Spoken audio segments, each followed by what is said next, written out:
요한일서 3장입니다. 3장 17절부터 24절까지 제가 한 절 읽고 여러분 한 절 읽고 교독하시겠습니다. 누가 이 세상의 재물을 가지고 형제의 궁핍함을 보고도 도와줄 마음을 닫으면 하나님의 사랑이 어찌 그 속에 거하겠느냐.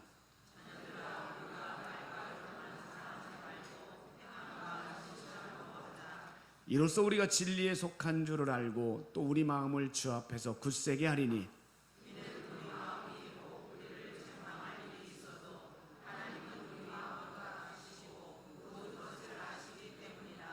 사랑하는 자들아, 만일 우리 마음이 우리를 책망할 것이 없으면 하나님 앞에서 담대함을 얻고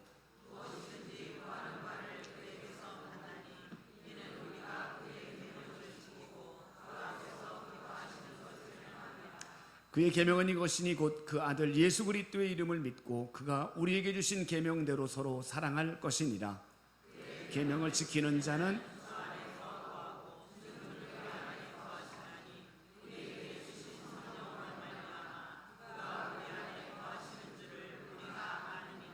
아멘. 신약 성경에 보면 사랑이란 말이 179번 나온다고 합니다. 그 179번 가운데 사도 요한이 기록한 책 요한복음이나 요한서신에 100번 이상이 나옵니다. 그래도 요한 사도에게 붙여진 별명이 바로 사랑의 사도라는 별명이 붙여졌습니다. 우리가 지금 매 주일마다 요한일서 말씀을 살펴보는데요, 요한일서는 5장으로 이루어진 짧은 책입니다. 근데 5장밖에 안 되지만 그 5장 안에 사랑이란 말이 46번이나 나오게 됩니다. 그 가운데 상당 부분이 형제 사랑, 이웃 사랑에 대해서 말씀하고 있습니다. 자, 그렇다면 이 요한 사도는 왜 이렇게 형제 사랑에 대해서 강조하고 있을까요? 두 가지로 말해보고 싶어요. 첫 번째는 하나님의 명령이기 때문에 그렇습니다. 명령은 뭐냐면 반드시 지켜야 됩니다. 근데 하나님의 명령 가운데도 정말 가장 중요한 명령이기 때문에 그렇습니다. 자, 우리 마태복음 22장 37절로 39절 말씀을 한번 읽어봅니다. 시작. 예수께서 이르시되 내 마음을 다하고 목숨을 다하고 뜻을 다하여 주 너의 하나님을 사랑하라 하셨으니 이것이 크고 첫째 되는 계명이요 둘째도 그와 같으니 내 이웃을 내 자신같이 사랑하라 하셨으니. 아멘. 예수님께서 하셨던 말씀인데요, 가장 큰 계명이 뭐냐? 첫째가 바로 주 너의 하나님을 사랑하는 거다. 어떻게 사랑하냐? 마음을 다하고 목숨을 다하고 뜻을 다해서 하나님 사랑하는 것, 이것이 모든 계명, 모든 율법 가운데 최고로 중요한 계명이다 라고 말씀하셨고, 두 번째는 내 이웃을 내 자신과 같이 사랑하라. 이웃 사랑이 두 번째다라고 말씀하고 계십니다. 이처럼 이웃을 사랑하고 형제를 사랑하는 건 정말로 가장 중요한 계명이기 때문에 오늘 요한 사도도 형제를 사랑할 것을 강조하게 되는 겁니다. 또 한 가지 형제 사랑을 강조한 이유가 있다면 정체성입니다. 정체성이 뭐예요? 내가 누구인지를 아는 거죠. 우리의 정체성은 뭡니까? 하나님의 자녀, 그리스도인, 이것이 바로 우리의 모습입니다. 그럼 우리가 하나님의 자녀인 것을 무엇으로 증명할까요? 얼마나 교회 오래를 다녔느냐, 그것으로 증명합니까? 아니요. 내가 무슨 직분을 갖고 있느냐? 아니요. 그것이 우리의 정체성이 될 수는 없습니다. 우리의 정체성은 삶으로 보여줄 수 있어야 됩니다. 그리스도인다운 삶, 하나님의 자녀다운 삶이 내 삶 가운데 묻어나느냐, 이것이 내 모습인 겁니다.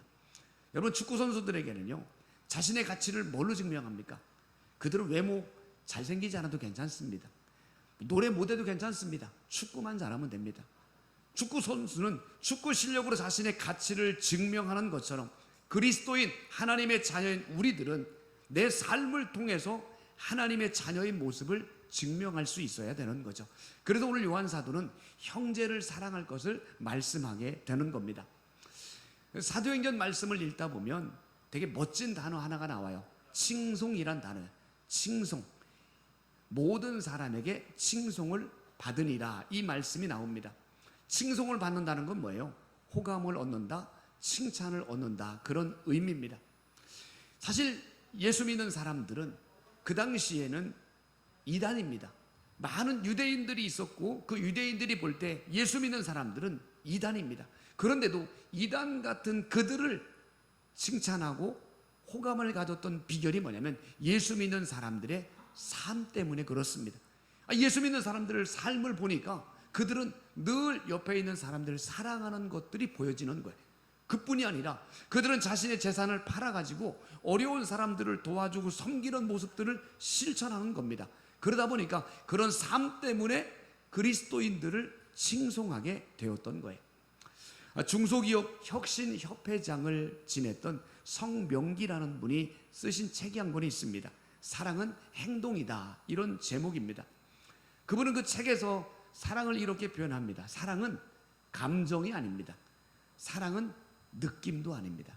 사랑은 행동입니다 라고 표현하게 됩니다. 그러면서 그 책의 결론을 이렇게 맺습니다. 행동하는 사랑이야말로 가장 아름다운 사랑입니다 라고 표현하게 되는 거예요. 그렇습니다. 말로만 하는 사랑, 감정적으로 느끼는 사랑이 아니라 정말 행동하는 사랑이 가장 아름답다라고 표현하는 거죠. 행동하는 사랑을 실천했던 한 사람을 소개하려고 합니다. 그분은 저 아프리카의 남수단이라고 하는 그 나라의 교과서에 실린 분입니다. 그분은 별명이 한국의 슈바이처라고 불리기도 했습니다. 그분의 삶을 가지고 영화로도 2010년도에 만들어서 우리나라에서 개봉되기도 했습니다. 그 영화의 제목이 울지마 톤즈라고 하는 제목이었습니다. 바로 이태석 신부님에 대한 이야기입니다. 그분은 신부로 저 남수단의 선교사로 파송을 받게 됩니다. 가서 보니까 상황이 너무 열악한 거예요. 제대로 병원 진료를 받지도 못했고 배우지도 못했고 그런 그 모습을 보고 그 신부님께서 그곳에서 하나하나 사역을 펼쳐나갑니다. 자기의 갖고 있는 재능을 가지고 병원을 세우고 병원 진료를 하게 됩니다. 배우지 못한 그들에게 공부를 가르치면서 학교를 세워가기도 합니다. 그들에게 또한 하나씩 악기를 가르쳐 주기도 합니다. 그러면서 그들에게 복음을 전합니다. 사진 보시죠. 이 사진이 그들과 함께 찍은 사진인데요. 이 사진 한 장 속에 그분의 사역을 총 짐작해 볼 수 있습니다. 이 물이요, 꽤 더러운 물입니다. 더러운 물인데 그 현지인들과 함께 그곳에서 이렇게 수영하는 모습, 그러면서도 밝게 웃는 모습, 이 모습 속에 이분이 어떻게 사역했는지를 충분히 짐작해 볼 수 있습니다. 이 신부님이 그곳에서 사역을 하면서 이 남수산 사람들의 마음을 얻기까지 8년밖에 걸리지 않았습니다. 8년 만에 그들의 사람들의 마음을 얻게 된 거죠. 그 비결이 뭘까요? 사랑입니다. 말로만 하는 사랑이 아니었습니다. 자신의 모든 것들을 진짜 쏟아붓는 사랑을 실천했던 겁니다. 바로 행동하는 사랑이 있었기 때문에 그 수단이라고 하는 많은 사람, 그 나라의 사람들에게 존경을 받고 인정을 받게 되었던 거죠. 이처럼 사랑이라고 하는 건 어떤 느낌이나 감정이 아닙니다. 그것은 사랑의 일부분일 뿐입니다. 진정한 사랑은 행동하는 모습이 있을 때 진짜 사랑이 되는 거죠. 여러분이 한번 묻고 싶어요. 여러분 그리스도인이라고 하는, 하나님의 자녀라고 하는 그 당당한 고백을 다른 사람들에게 할 수 있는지 모르겠어요. 누구를 만나든, 직장에 가든 학교를 가든 어느 곳에 가든 나는 그리스도인입니다, 나는 예수 믿는 하나님의 자녀입니다 라고 당당하게 말할 수 있는지 모르겠어요. 그것이 바로 여러분의 정체성입니다. 말할 수 있다면 말로 끝나면 안 됩니다. 여러분에게 바로 행동하는 삶의 실천, 이런 사랑의 모습이 있어야 진정한 그리스도인, 하나님의 자녀인 거예요. 오늘 요한 사도는 이 형제 사랑을 말하기 전에 한 말씀을 하고 있습니다. 우리 17절 말씀 읽어볼까요? 17절 말씀 시작. 누가 이 세상의 재물을 가지고 형제의 궁핍함을 보고도 도와줄 마음을 닫으면 하나님의 사랑이 어찌 그 속에 거하겠느냐. 아멘. 형제의 궁핍함을 보고도, 내 옆에 굶주린 형제가 있어요. 여기서 보았다는 말 있죠? 이 단어는 헬라어로 데로레라는 뜻입니다. 한번 따라해볼까요? 데로레. 보았다는 말은 데로레인데 이 말의 의미는 뭐냐면 한 번 본 게 아니에요. 오랜 기간 동안 본 거예요. 결국 이 말씀의 의미는 뭐냐면 옆에 굶주리고 있는, 어려움 가운데 있는 형제를 여러 번 오랫동안 보았다는 의미입니다. 그런데 그 다음 말이 뭐예요? 도와줄 마음을 닫은 거예요. 어려운 사람을 보았어요. 형편이 힘든 사람을 보았습니다. 그런데 마음의 문을 닫았습니다. 아무것도 하지 않았다는 거예요. 분명히 재물이 있다라고 말했습니다. 재물이 있음에도 불구하고 나의 것을 기꺼이 그에게 하나도 나눠주지 않았습니다. 이건 결코 사랑이 아니라고 오늘 요한 사도는 말합니다. 만약에 이런 사람이 오늘날 교회에 다닌다고 할 때 과연 그가 하나님의 자녀일 수 있을까요? 만약 그 오래 교회를 다녀서 집사님, 권사님 직분을 받았다고 했을 때 과연 그가 하나님 앞에서 그리스도인으로 인정을 받을 수 있을까요? 하나님의 자녀는 말이 아닙니다. 외적인 신분이 아닙니다. 행동하는 삶을 통해서만이 그리스도인의 모습을 보여줄 수 있는 겁니다. 누가복음 10장에 예수님께서 한 비유를 말씀하셨어요. 우리가 보통 선한 사마리아 사람 비유라고 말합니다. 한 사람이 강도를 만납니다. 강도에게 실컷 맞아서 거의 죽게 되었다라고 말합니다. 근데 그 죽게 된 사람 앞에 세 사람이 지나가잖아요. 근데 그 가운데 두 사람, 제사장과 레위인을 표현할 때 이렇게 표현합니다. 보고도 피하여 지나갔다. 분명히 강도 만나서 죽어가는 사람을 보았습니다. 보았는데 피하여 지나갔다라고 말합니다. 이 피하여 지나갔다는 말을 원문에 보니까 반대편 길로 갔다라고 이야기합니다. 죽어가는 사람을 봤는데 반대편 길로 간 거예요. 그럴 리 아무것도 하지 않았습니다. 제사장과 레위인은 지금으로 말하면 목회자입니다. 분명히 그들은 매일같이 제사를 집례했던, 예배를 집례했던 사람입니다. 그런데 정작 어려운 사람을 만났을 때 아무것도 하지 않았습니다. 과연 그가 하나님의 자녀로 인정을 받을 수 있을까요?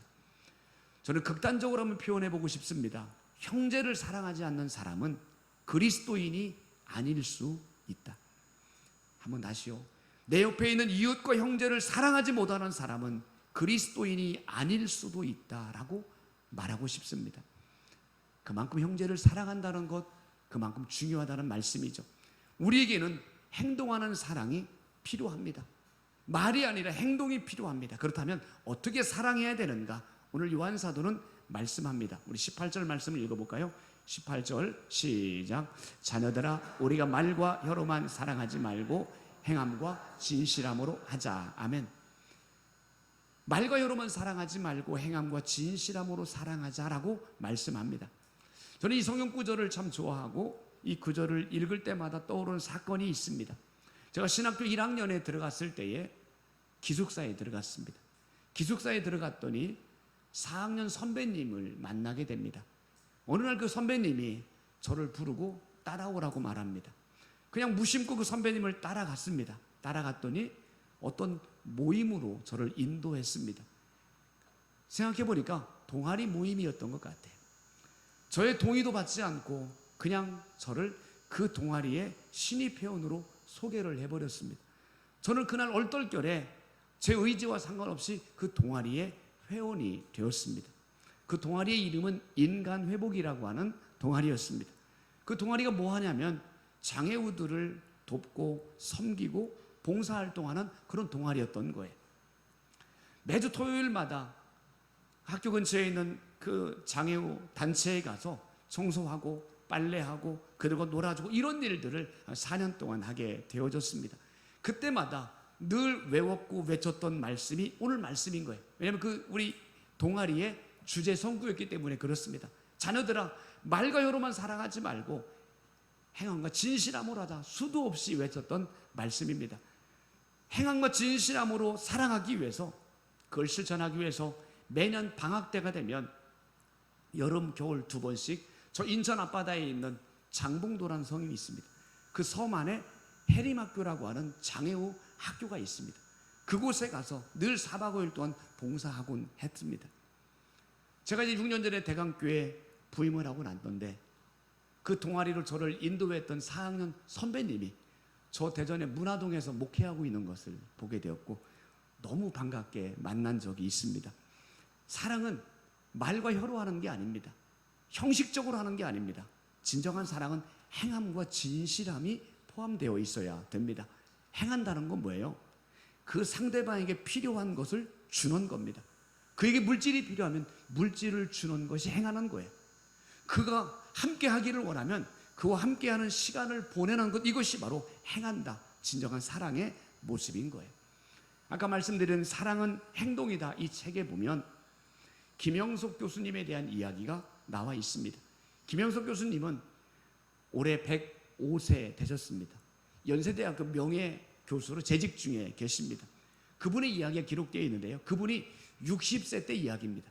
60세 때 80이 되신 어르신 노모를 어머님을 모시고 살았던 것 같아요.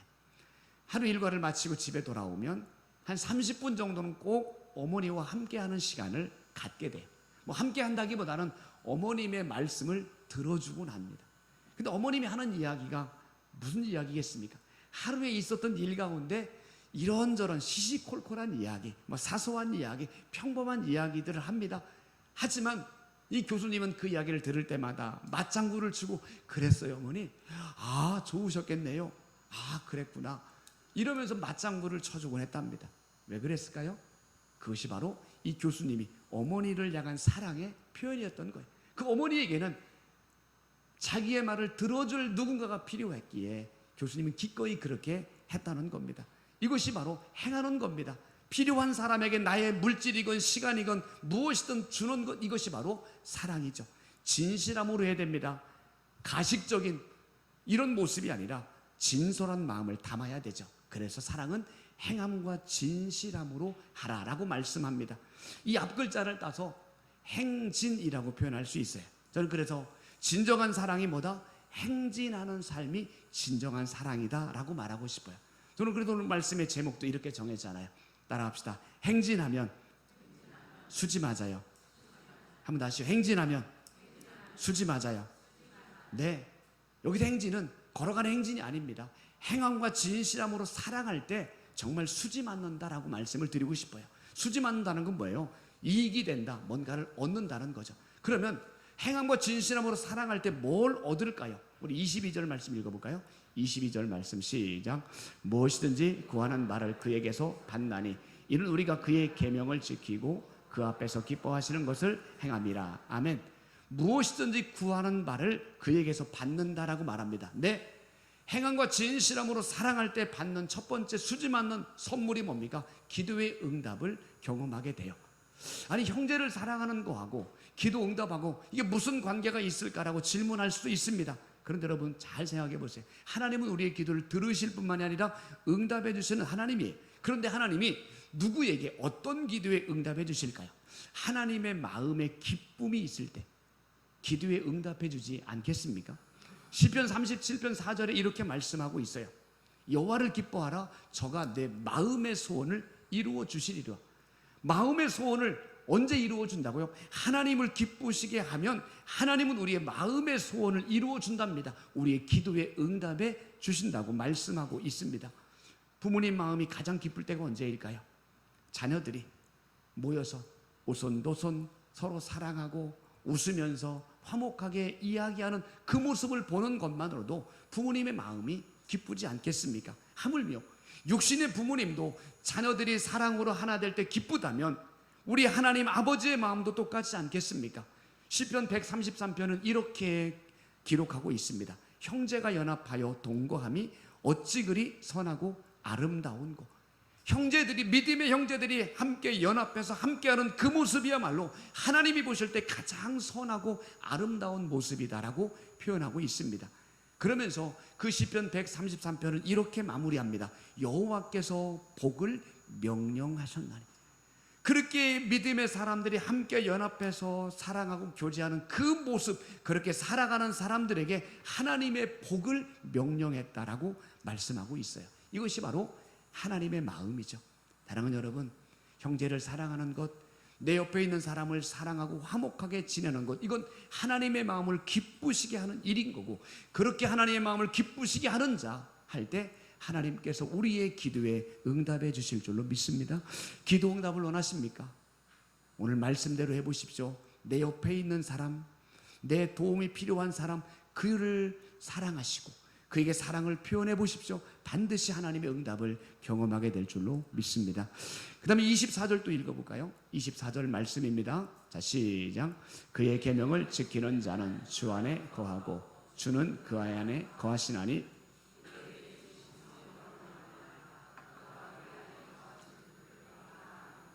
아멘. 여기 뭐라고 되어 있죠? 그의 계명을 지키는 자는 되어 있죠. 그의 계명을 지키는 것이 바로 뭐래요? 지금까지 계속 말씀하신 형제를 사랑하면 그런 뜻입니다. 형제를 사랑하면 어떻게 된다고요? 주 안에 거하고, 주님 안에, 우리가 주님 안에 거한다는 거죠. 그리고 주님은 또 내 안에 거하신다는 거예요. 주님 안에 거하고 주님이 내 안에 거한다. 이것만큼 아름다운 사랑의 관계가 어디 있을까요? 누구에게요? 형제를 사랑하면 주님이 내 안에 거하고 내가 주님 안에 거하는 아름다운 관계가 맺어지게 된다는 거예요. 2004년도에요. 많은 사람들에게 사랑을 받았던 드라마 한 편이 있습니다. 시청률 57%를 기록할 정도로 많은 분들이 시청했던 드라마입니다. 파리의 연인이라고 하는 드라마예요. 그 드라마에 나오는 이동건이라는 배우가 했던 한마디 대사가 많은 여인들의 마음에 감동을 줬죠. 기억나십니까? 이 안에 너 있다. 사랑하는 여인을 향해서 이렇게, 이 안에 너 있다, 이렇게 말을 해요. 별로 감동이 없으신가 보네요. 우리 하나님께서 오늘 똑같이 우리에게 이렇게 말해요. 김 집사야, 박 권사야, 이 권사야, 내 안에 너 있다. 할렐루야. 이보다 더 진한 사랑의 고백이 어디 있습니까?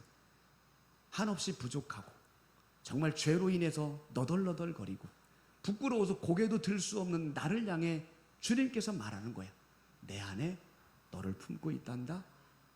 세상 끝까지 내가 함께 할 거다 라고 고백하고 있어요. 얼마나 멋진 고백입니까? 그런데 누구에게 그런 일이 벌어진다고요? 형제를 사랑하는 자가 그런 은혜를 누린다라고 말씀하는 거예요. 그런데 오늘 이 말씀 구절과 비슷한 구절이 요한복음에도 나와 있어요. 요한복음 15장 5절 한번 읽어볼까요? 요한복음 15장 5절 시작. 나는 포도나무요 너희는 가지라. 그가 내 안에 내가 그 안에 거하면 사람이 열매를 많이 맺나니. 아멘. 예수님이 나는 포도나무고 너희는 가지라고 말합니다. 너희가 내 안에 내가 너희 안에 거한다라고 동일하게 말씀하고 있습니다. 그러면서 그런 관계를 맺으면 뭐 한다고요? 열매를 많이 맺을 거라고 말씀합니다. 결국 형제를 사랑하는 자는 열매를 많이 맺을 거라고 말씀합니다. 날마다 형제를 사랑할 때 주님이 내 안에 거하시고 내가 주님 안에 거함으로 많은 열매들이 맺도록 주님이 인도해 주신다고 하는 약속의 말씀이죠. 그래서 형제를 사랑하면 우리가 얻을 수 있는, 수지 맞을 수 있는 두 번째 열매가 바로 열매 맺음이 되는 거예요. 사랑하는 여러분, 여러분 안에 이런 아름다운 열매가 많이 맺혀지기를 축원합니다. 이 열매라는 게 어떤 열매일까요? 3장 9절에 이미 살펴본 것처럼 하나님의 씨가 우리 안에 거한다고 말했어요. 하나님의 씨는 성령이라고 말했습니다. 결국 내가 형제를 사랑함으로 주님이 내 안에 거하시고 내가 주님 안에 거함으로 성령의 열매들이 내 안에 맺어지게 된다는 거예요. 성령의 열매가 뭐가 있어요? 사랑, 희락, 화평, 오래 참음, 쭉 9가지 열매들이 있지 않습니까? 형제를 사랑하면 사랑할수록 내 안에 성령님을 통해서 다양한 열매들이 맺혀진다고 하는 하나님의 약속의 말씀인 거예요. 얼마 전에 금요기도회 때 제가 말씀했던 이야기인데요. 얼마 전에 제 친구 목사님이 저와 똑같이 다리가 다쳤어요. 그래도 병원에 입원해서 치료를 받았던 적이 있습니다. 제가 오늘 그 친구에게 전화를 했습니다. 구 목사야, 혹시 뭐 병원에 있는데 먹고 싶은 거 없어? 물어봤더니 초밥이 먹고 싶대요. 또 먹고 싶은 게 뭐가 있는데 했더니 베스킨라빈스에서 파는 아이스크림이 먹고 싶다고 그래요. 제가 그래서 그 다음날 제가 목발을 짚고 운전해가지고 베스킨라빈스에 가서 아이스크림을 포장했습니다. 초밥집에 가서 초밥을 포장해서 목발을 짚고 봉다리 2개를 들고 뚜벅뚜벅 걸어서 병원에 가서 그 친구와 함께 아주 맛있게 먹었던 기억이 있습니다. 제가 왜, 저도 불편하고 힘든데 제가 왜 그렇게 했냐면 그 친구는 자기 사모님이 천국에 가셨어요. 혼자 있는 거예요. 저는 병원에 있을 때 집사람이 매일 와가지고 제 수발을 들어주고 이것저것 챙겨주었는데 그 친구는 그렇게 해줄 만한 사모님이 지금 옆에 안 계신 거예요. 제 마음이 너무 짠한 거예요. 그래서 제가 그렇게 했고요. 또 하나는 그 친구는 제가 신학교 처음 들어갔을 때부터 38년 동안 함께 했던 저의 좋은 친구죠. 제가 좋아하고 제가 사랑하는 친구이기 때문에 친구에게 조금이라도 필요한 것이 있다면 내가 뭔가를 해주고 싶은 마음이 있어서 그렇게 하게 된 거예요. 그렇게 하고 나서 집에 혼자 돌아올 때 제 마음이 어땠을까요? 제 마음이 너무 기쁜 거예요. 제 안에 너무 기쁨이 샘솟는 걸 경험하게 됩니다. 여러분, 기쁨이 뭐예요? 성령의 열매 두 번째예요. 사랑, 희락 두 번째. 내가 작지만 보잘것없지만 작은 것 하나 필요한 사람을 위해서 사랑을 나누었더니 성령님은 제 안에 말할 수 없는 기쁨을 선물해 주신 거예요. 형제를 사랑하면, 형제의 사랑을 실천하면 내 안에 계신 성령님은 내 안에 끊임없이 많은 열매들을 맺게 하시는 거예요. 사랑의 열매도, 기쁨의 열매도, 평안의 열매도, 온유함의 열매도 계속적으로 맺게 하시는 거예요. 여러분, 이것만큼 수지 많은 일이 어디 있습니까? 형제를 사랑하는 삶, 행함과 진실함으로 형제를 사랑하면, 그래서 우리의 삶은 수지 맞을 수밖에 없는 거예요. 기도하면 그 기도에 응답해 주시고, 내 안에 성령님이 끊임없이 내 삶을 다듬어 가시고, 그렇게 살아가다 보면 나는 예수 그리스도를 닮은 작은 예수로 살아가게 되는 거예요. 사랑하는 여러분, 우리의 삶이 여기까지 갈 수 있기를 주의 이름으로 축원합니다. 한 번 더 따라합시다. 행진하면 수지 맞아요. 한 번 다시, 행진하면 수지 맞아요.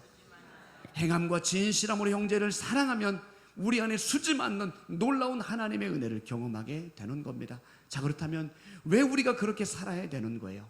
간단합니다. 행함과 진실함의 사랑을 우리가 받았기 때문입니다. 하나님은 우리를 말로만 사랑하지 않았어요. 행함과 진실함으로 사랑하셨습니다. 그 사랑의 징표가 바로 십자가 아닙니까? 그 십자가는 혐오스러운 상징물입니다. 저주받은 자의 징표입니다. 그런데 하나님의 아들 예수님이 바로 그곳에 친히 달리셨습니다.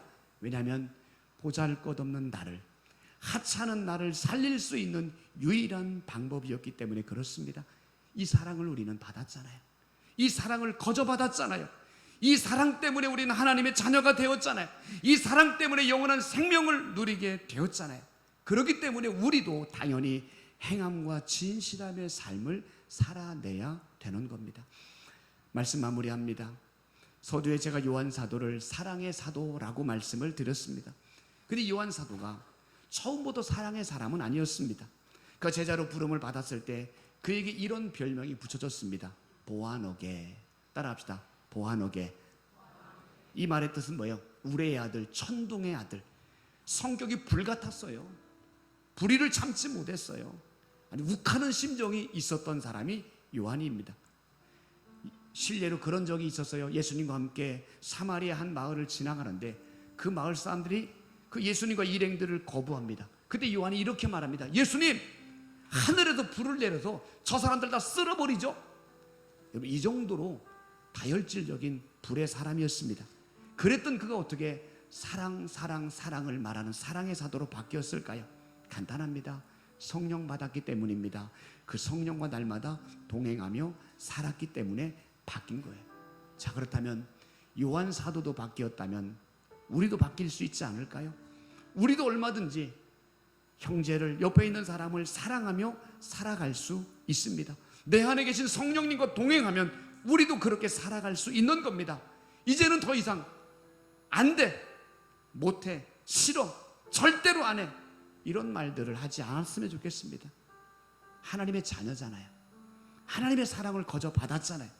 그러면 이제는 내 힘으로 힘들지만 이렇게 기도하면 어떨까요? 하나님, 잘 안 되지만 나에게 사랑할 수 있는 마음을 주세요. 내 힘으로 안 되지만 내 옆에 있는 사람을 품을 수 있는 마음을 나에게 허락해 주세요. 이렇게 기도하면 어떨까요? 그렇게 기도하면 내 안에 계신 성령님이 우리 안에 사랑할 수 있는, 용납할 수 있는, 품을 수 있는 마음을 허락해 주지 않겠습니까? 그것이 바로 진정한 하나님의 자녀의 모습인 거예요. 하나님의 자녀는 말만 앞세우는 사람 아닙니다. 하나님의 자녀, 하나님의 자녀의 사랑은 행동하는 사랑입니다. 행함과 진실함이 있는 사랑, 이것이 진정한 사랑인 겁니다. 주변을 돌아보세요. 나의 도움이 필요한 사람은 없는지, 나의 섬김이 필요한 사람은 없는지, 내가 품어줘야 될 사람은 없는지 주변을 한번 돌아보시기를 바랍니다. 그래서 그들에게 행진하는 삶, 행함과 진실함으로 사랑을 나눠주기를 바라요. 한 번이 아니라 좀 지속적으로, 반복적으로 그 사랑을 실천해 보기를 바랍니다. 그럴 때 우리는 수지 맞는 삶을 경험합니다. 기도의 응답, 열매 맺는 삶, 예수 그리스도를 닮은 모습으로 살아가게 될 것입니다. 우리 모두가 이런 수지 맞는 삶의 주인공이 되시기를 주의 이름으로 축원합니다. 우리 같이 한번 찬양합시다. 언제나 내 모습 너무나 부끄러워.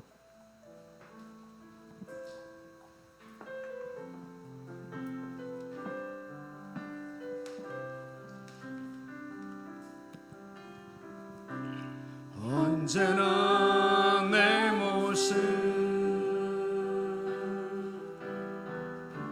너무나 부끄러워. 무릎으로 주님께, 무릎으로 주님께 기도로 가오니 나 홀로 서 있는 죽은 내 영 깨우사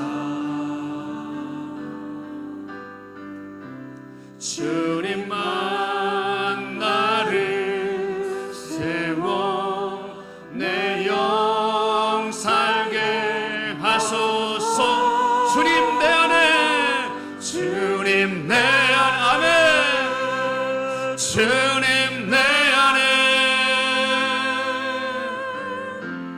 내 안에, 주님 내 안에, 주님 내 안에, 주님 내 안에 나를 세워주소. 주님 내 안에, 주님 내 안에, 아멘. 주님 내 안에, 내 안에, 주님 내 안에, 주님 내 안에, 주님 내 안에 나를 세워. 주님 내 안에. 우리 가슴에 손을 얹고 한번 찬양합시다. 내 안에, 주님 내 안에, 내 안에 계시고, 아멘. 주님 내 안에, 주님 내 안에 나를 세워주소서. 아멘. 우리 함께 하기를 원합니다. 내 안에 계신 주님이 우리에게 지금 말씀하고 계십니다. 내가 너를 사랑한 것 같이 너희도 사랑을 실천해라. 말과 혀로 사랑하지 말고 행함과 진실함으로 사랑할 것을 말씀하고 계십니다. 하나님, 내 안에 사랑의 마음을 부어주세요. 내 안에 용서의 마음을 부어주세요. 내 안에 섬김의 마음을 부어 주옵소서. 행함과 진실함의 삶을 실천하며 살게 하여 주옵소서. 그래서 하나님이 약속한 것처럼 기도의 응답을 경험하고 열매 맺는 삶을 살고 예수 그리스도를 닮은 자, 이런 수지 맞는 삶을 살게 하여 주옵소서. 우리 같이 한번 결단하며 함께 기도하시겠습니다. 살아계신 하나님 아버지, 주님 내 안에, 주님 내 안에, 내 안에 주님을 모시고 계시는데 내 안에 계신 주님이 끊임없이 말씀합니다. 내가 너를 사랑한 것처럼 너도 서로 사랑하라고 말씀하고 계십니다. 주님은 그 사랑을 우리에게 보여주셨습니다. 말로 한 사랑이 아니라 행함과 진실함의 사랑을 보여주셨습니다. 그 사랑 받았기에 하찮은 내가, 보잘것없는 내가 하나님의 자녀가 되었습니다. 이제 내가 그 사랑 받았사오니 나도 그 사랑 실천하며 살기를 원합니다. 하나님, 그런데 내 힘으로, 내 의지로 안 됩니다. 그래서 기도합니다. 내 안에 사랑의 마음을 부어 주옵소서. 내 안에 섬김의 마음을 부어 주옵소서. 내 안에 용서의 마음을 부어 주옵소서. 그래서 하나님이 하셨던 것처럼 행함과 진실함으로 행동하는 사랑을 실천하는 우리의 삶이 되게 하여 주옵소서. 그렇게 살아감으로 하나님이 약속하신 것처럼 기도의 응답을 경험하고 열매 맺는 삶을 경험하게 도와주셔서 진정한 예수 그리스도를 닮은 작은 예수로 살아가게 하여 주옵소서. 그런 수지 맞는 삶의 주인공이 되게 하여 주옵소서. 주님, 이렇게 살기를 원합니다.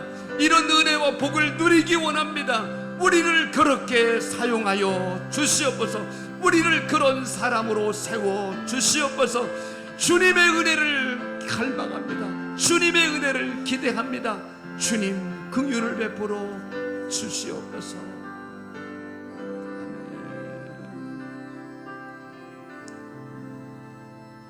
살아계신 하나님 아버지, 우리 안에 계신 성령님이 우리에게 말씀하십니다.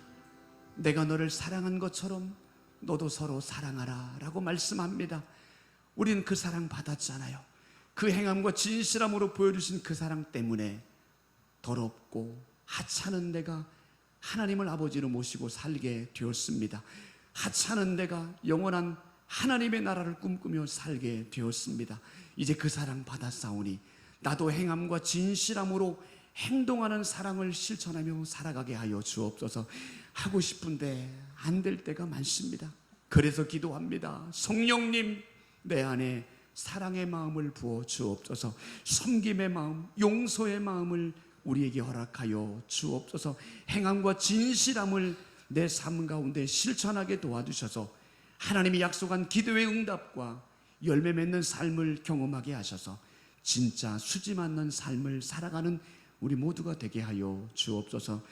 이제는 태초부터 지금까지 끊임없이 은혜를 베풀어 주신 예수 그리스도의 크신 은혜와 십자가의 사랑으로 우리를 날마다 품어주신 하나님의 놀라우신 사랑하심과 우리 안에서 우리가 사랑할 수 있도록 돕고 응원하고 계시는 성령님의 교통하심이, 충만하심이 행함과 진실한 사랑을 실천함으로 수지 맞는 삶을 살고 싶어하는 사랑하는 모든 성도들과 저들의 가정과 삶의 현장 위에, 우리 교회와 나라와 민족 위에, 저 북녘 땅에 있는 믿음의 형제들과 수많은 선교사님들의 사역 위에 영원히 함께 하시기를 간절히 축원하옵나이다. 아멘.